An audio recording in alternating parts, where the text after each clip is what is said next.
अपनी आंखों में बहुत सारे ख्वाब सजाकर इस घर में आई थी। रुखसती के वक्त मेरी माँ ने मुझे कहा था, बेटा तुम जो भी करी हो इसे सबसे छुपा कर रखना।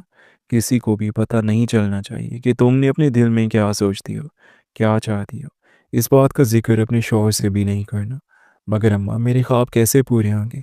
आप जानती तो हैं कि मैंने खुद को हमेशा किस रूप में देखा है, मैं क्या करना चाहती हूँ। आपने और अब्बा ने ज़बरदस्ती मेरी शादी तय कर दी। शादी तो कभी भी मेरे ख्वाबों की फहरिस्त में शामिल ही नहीं थी। मैं रूहान सी होकर बोली तो अम्मा ने मुझे गले से लगा लिया था। बेटा ये मेरा नहीं, तुम्हारे बाप का फैसला है। अपने बाप के फैसले की इलाज रखना। तुम उसकी बहन के घर में ब्याह कर जा रही हो। बेटा कभी भी अपनी फूफो को कोई शिकायत मत होने देना। जानती हो कि तुम्हारे बाप अपने बहन भाइयों पर जान देते हैं। अम्मा वो सब तो ठीक है, मुझे भी फूफो से बहुत मोहब्बत है। बावजूद इसके कि उनका रवैया हमारे साथ बहुत ख़राब है, हमें नौकरानियों से ज़्यादा हैसियत देने को तैयार नहीं होते। मगर फिर भी मैं उन्हें बहुत चाहती हूँ, उनकी बहुत इज़्ज़त करती हूँ। मगर अम्मी, मुझे सजाद से बहुत सारे तहफ़्फ़ुज़ात हैं। वो इंसान ना सिर्फ अनपढ़ है बल्कि उसे दुनियादारी की भी समझ नहीं है। मेरा कैसे ऐसे इंसान के साथ गुजारा होगा? मेरी बात पर अम्मा ने मुझे तसल्ली दी थी। कहने लगी, बेटा इसलिए तो बोल रही हूँ कि तुम जो करना चाहती हो खामोशी से करना। तुम्हारे शौहर को तो इस बात पर बहुत गुस्सा है कि तुम मुझसे ज़्यादा पढ़ी लिखी हो। जब मर्द अपनी बीवी को खुद से दो कदम आगे देखता है तो ये बात उसकी अना पर ताज़ियाने की तरह लगती है। बस कभी भी उसे अपनी बढ़ती का एहसास नहीं होने देना। अम्मा ने मुझे बहुत सारी बातें समझाई थी जिन्हें पलू से बांधकर मैं ससुराल में आई थी। मगर घर में आते साथ ही पप्पू ने ना मेरे दिल का लिहाज किया ना मेहमानों का। मुझे देखते ही कहने लगी कि जल्दी से कपड़े तब्दील करो, किचन में आओ, खाना बनाओ। हमारे घर में बहुएं ही मेहमानों की खातिर मदारत करती हैं। मैं खामोशी से आंसू पीती हुई पप्पू की बातों पर अमल करने लगी थी। मुझे लगा था कि शायद सजाद का रवैया शादी के बाद तब्दील हो जाएगा। वो मुझे इज्जत देने पर तैयार हो जाएंगे। मगर नहीं, वो तो शायद औरत को पाँव की जूती समझने वालों में से थे। ज़रा ज़रा सी बात पर वो बड़े कड़वे अंदाज से बात करते। मेरी बगैर गलती के वो मुझे रुई की तरह धनक कर रखते थे। पप्पू भी अपने बेटे को ना किसी बात से रोकती ना मना करती, बल्कि इस बात को तो वो मर्द की मर्दानगी करार देती कि वो अपनी बीवी को अपने पाँव की जूती के नीचे रखता है। जब मैं अम्मा अब्बा से शिकायत करी थी तो अम्मा तो नज़रें चुराने लगती, मगर अब्बा मुझे ही समझाते, बेटा वो तुम्हारा शौहर है, तुम्हारा मजाजी खुदा है। तुम्हारी फूफो बताती हैं कि तुम खुद भी बहुत सारी बेवकूफ़ियाँ करती हो, बहुत सी गलतियाँ करती हो। तभी तो सजाद तुम पर गुस्सा करता है। वो तुम्हें समझाने की कोशिश करता है तो तुम बदतमीज़ी करती हो। यही वजह है कि वो तुम्हें मारता है। अगर तुम ये सब ना करो तो सजाद कभी तुम पर हाथ नहीं उठाएगा, कभी भी तुम पर गुस्सा नहीं करेगा।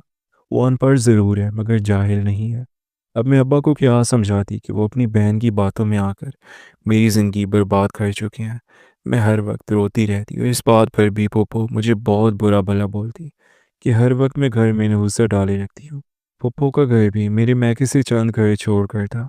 मैं रोज़ाना ही अम्मा की तरफ आती थी ताकि उनके कामों में हाथ बटा सकूँ। अम्मा पर फालिज का हमला हुआ था, इसी वजह से वो घर के काम काज करने से कासिर थी।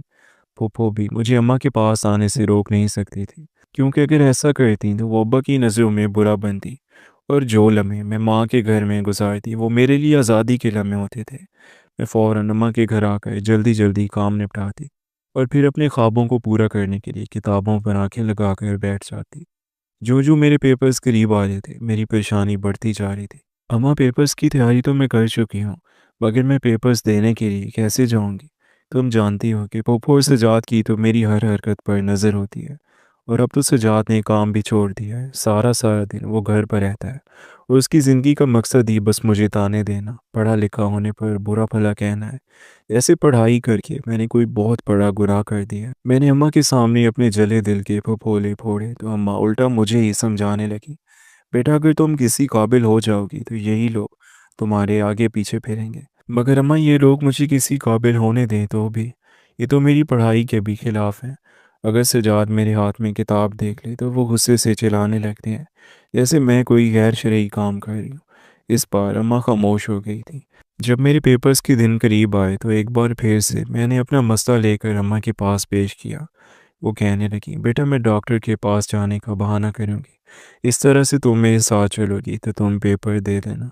अम्मा की बात मुझे बहुत अच्छी लगी थी कि वो मेरी मोहब्बत में मेरे साथ दे रही हैं। کبھی اماں کی طبیعت خرابی کا بہانہ کر کے، کبھی دوائیں لانے کا بہانہ، تو کبھی کسی ضروری کام کا بہانہ کر کے میں اپنے پیپرز دیے جا رہی تھی۔ مگر جب میرا آخری پیپر تھا اس دن سجاد گھر پر نہیں تھے، وہ اور پھپھو دوسرے گاؤں میں شادی پر گئے ہوئے تھے۔ اماں سے میں کہنے لگی کہ آپ میرے ساتھ جاتی ہیں تو آپ بہت تھک جاتی ہیں، آپ کی طبیعت بھی خراب ہو جاتی ہے۔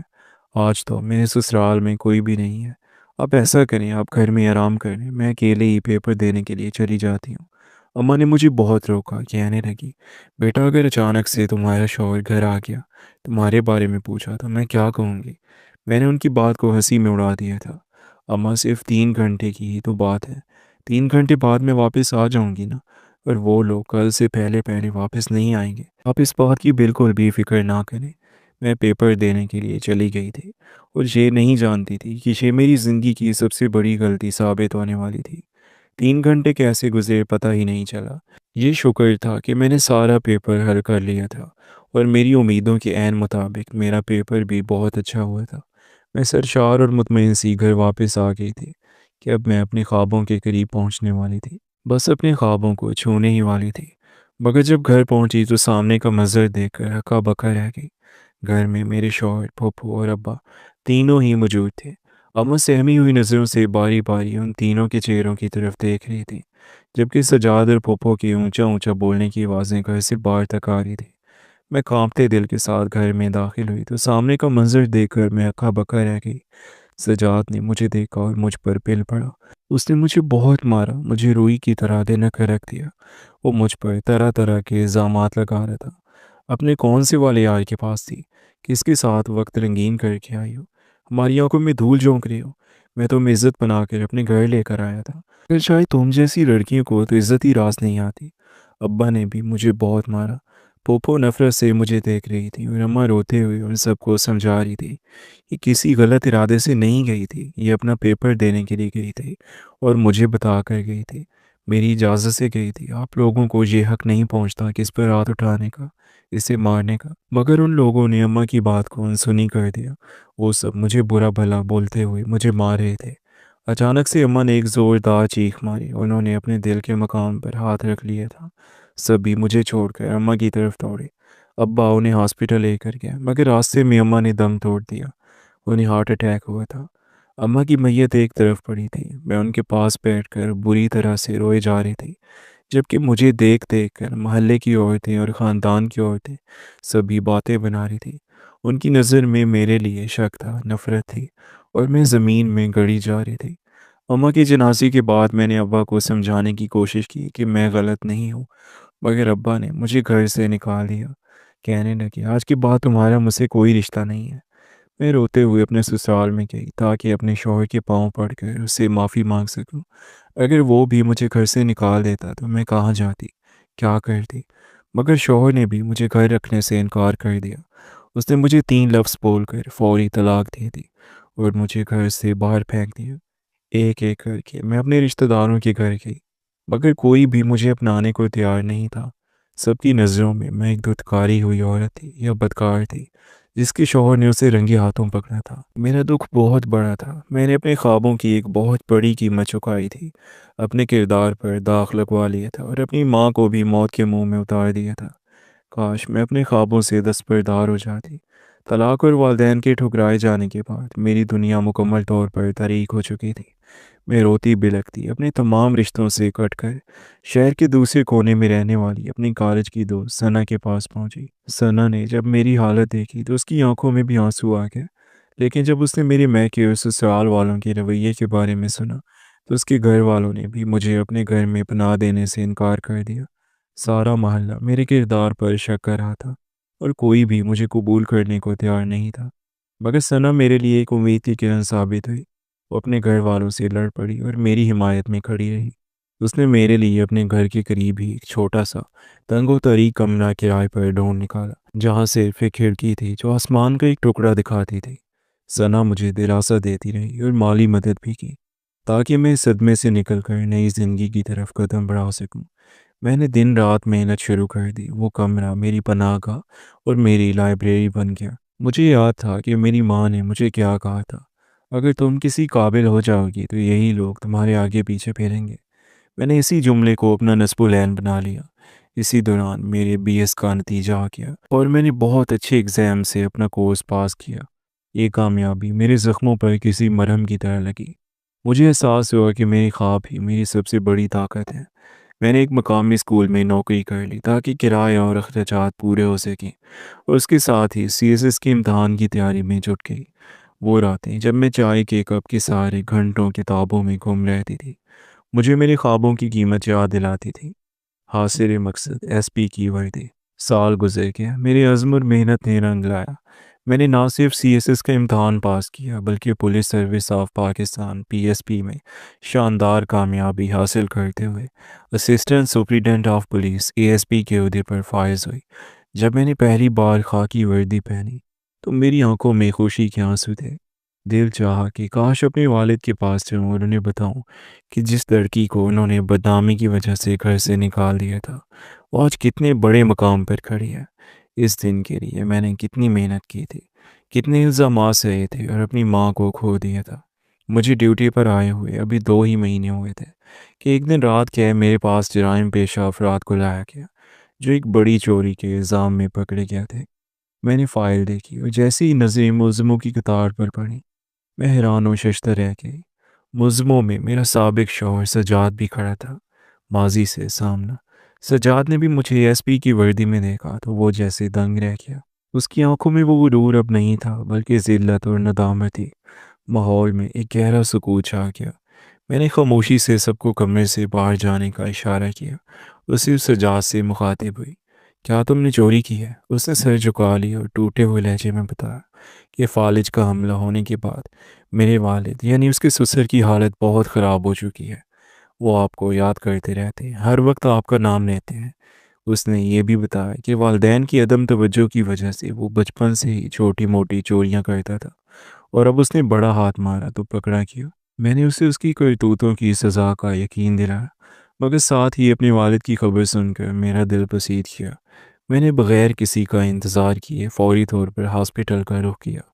बाप बेटी का मिलाप जिसमें वर्दी में हॉस्पिटल में अपने वालिद के सामने खड़ी थी, तो वो भी मुझे देखकर हक्का बक्का रह गया। उनकी आंखों में पहले शक था, फिर हैरानी और आखिर में बेपनाह मोहब्बत। वालिद की वजह से उनका जिस्म साथ नहीं दे रहा था, लेकिन उनकी आंखों की नमी बता रही थी कि वो क्या महसूस कर रहे हैं। मैंने उनके सामने सारी हकीकत बयान की। अब मेरी ज़िंदगी का ये मकसद था, मैं ये हासिल करना चाहती थी, और आपने सिर्फ पप्पू की बातों में आकर मुझ पर एतबार नहीं किया, मेरी माँ की कुर्बानी को भी नहीं समझा। अब्बू ने मेरी तरफ देखा, उनकी आंखें छलक पड़ी और फटी फटी आवाज़ में वो बस इतना कह पाए, मुझे माफ़ कर दो बेटा, मैंने तुम्हें समझने में गलती की। मैंने अपने वालिद को उसी दिन हॉस्पिटल से छुट्टी दिलवाई और उन्हें अपने साथ शहर के एक पोश इलाके में वाक़ अपने सरकारी बंगले में ले आई। यूँ महसूस हुआ जैसे बरसों बाद मेरी खोई हुई जड़ मिल गई हो। थोड़ी अरसे में अब्बू से अजाब होने लगे। एक शाम अब्बू ने मुझे अपने पास बुलाया और मोहब्बत भरी निगाहों से देखा। कहने लगे, बेटा तुमने जो मुकाम हासिल किया मैं फ़ख्र करता हूँ, लेकिन तुम सारी ज़िंदगी सिर्फ ड्यूटी और काम के साथ नहीं गुजार सकती। तुम्हें अपनी ज़िंदगी को मुकम्मल करना चाहिए। तुम्हें एक बार फिर शादी कर लेनी चाहिए। अब्बू का इत्मीनान देकर मेरे दिल को सुकून मिला। मैंने इस तजवीज़ पर गौर किया और महसूस किया कि ज़िंदगी का ये पहलू भी खाली नहीं रहना चाहिए। मैंने अपने डिपार्टमेंट के एक नहायत शरीफ और बावकार अफीसर अदनान से शादी कर ली, जो मेरे काम और मेरे अज़्म की कदर करते थे। जो मैंने अपनी मोहब्बत, साबित कदमी और वक्त की मदद से सिर्फ अपनी मंजिल ही हासिल नहीं की, बल्कि अपने किरदार पर लगने वाले दाग को भी धो डाला और अपनी ज़िंदगी का दोबारा से खुशगवार आगाज़ किया। आपको आज की स्टोरी कैसी लगी कमेंट सेक्शन में लाजमी बताएं, और अगर स्टोरी अच्छी लगी हो तो वीडियो को लाइक ज़रूर करें। चैनल